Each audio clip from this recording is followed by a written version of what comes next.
How to change chat preview text size in Diablo Immortal. Hi everyone, welcome back to another tutorial from Tech for Gamers. In this video, we will be learning how to change your chat preview text size in Diablo Immortal, so let's get started. First of all, open your Diablo Immortal game on your device, and once you're inside the game lobby screen, go ahead and tap on the menu button at the top right corner from the home screen. Now click on the gear icon at the top right. Inside the settings menu that appears on the screen, select chat from the left-hand side menu.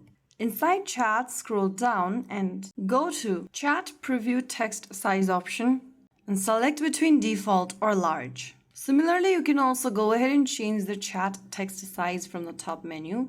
You can select from default to extra large from the same page. And finally, get back to the lobby screen, and this should apply the change instantly in your chat window preview. So that is how it's done. If you found the video helpful, don't forget to like, share, and subscribe to our channel. I will see you again in the next video. Thank you for watching.